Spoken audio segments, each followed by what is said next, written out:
राजा Raghuvanshi murder case, जिसकी चर्चा इस वक्त पूरे देश में हो रही है, जिससे पूरा देश शॉक्ड है। सोशल मीडिया पर लगातार इस केस को लेकर रिएक्शन देखने को मिल रही है। साथ ही लोग एक सवाल भी पूछ रहे हैं कि क्या राजा के कातिलों को सजा मिल पाएगी। देश में वैसे तो कई मर्डर मिस्ट्रीज हैं, लेकिन इनमें से कुछ मर्डर मिस्ट्रीज ऐसी हैं जिनकी पहेली को आज तक ना तो पुलिस और ना ही कोर्ट सुलझा पाई है। देश की सबसे बड़ी इन्वेस्टिगेटिंग एजेंसी सीबीआई तक इन मर्डर मिस्ट्री को सॉल्व नहीं कर पाई। तो आज मैं आपको बताने जा रही हूँ ऐसी 5 हाई प्रोफाइल मर्डर मिस्ट्रीज जो अब तक पहेली बने हुए हैं।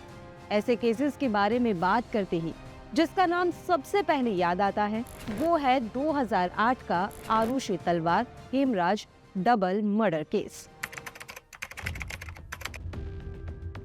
14 साल की आरुषि तलवार की डेड बॉडी उसके खुद के ही घर में मिली थी।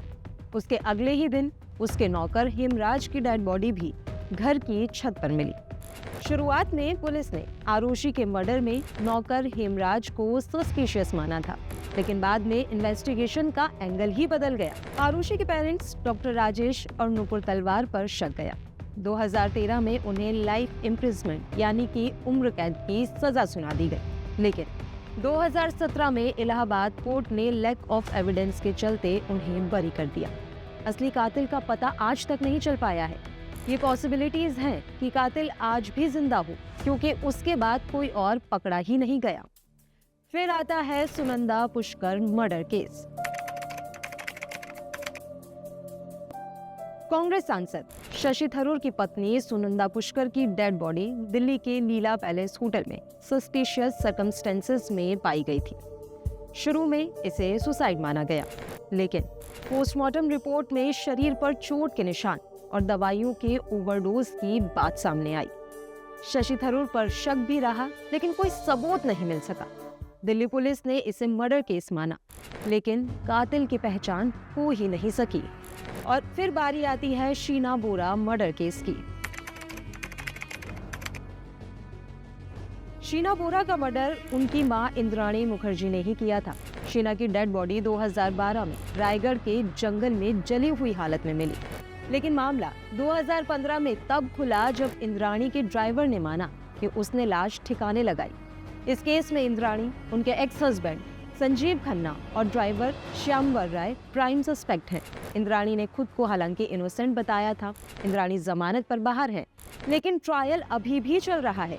ये आज तक क्लियर नहीं हो पाया कि इस मर्डर में आखिर और कौन कौन शामिल था। इसके बाद बात करते हैं प्रद्युमन मर्डर केस की। रेयान इंटरनेशनल स्कूल में सेकंड क्लास के स्टूडेंट प्रद्युमन ठाकुर की स्कूल के ही बाथरूम में गला काटकर हत्या कर दी गई। इस हत्याकांड में सबसे पहले बस कंडक्टर को पकड़ा गया, फिर 11th क्लास के एक स्टूडेंट पर शक गया। सीबीआई ने स्टूडेंट को अक्यूज भी माना, लेकिन एविडेंस ही नहीं थे। असली कातिल का पता चल ही नहीं सका और स्कूल मैनेजमेंट की तरफ से इन्वेस्टिगेशन में उतना सपोर्ट भी नहीं किया गया, जिस वजह से ये केस भी एक मिस्ट्री बनकर रह गया है। और अब लास्ट में जानते हैं जेसिका मर्डर केस के बारे में। मॉडल और बार गर्ल जेसिका लाल का मर्डर एक पार्टी में तब हुआ था जब उसने अल्कोहल सर्व करने से मना कर दिया। गोली चलाने वाला मनु शर्मा था, जो कि एक अच्छे खासे पैसे वाले परिवार से था।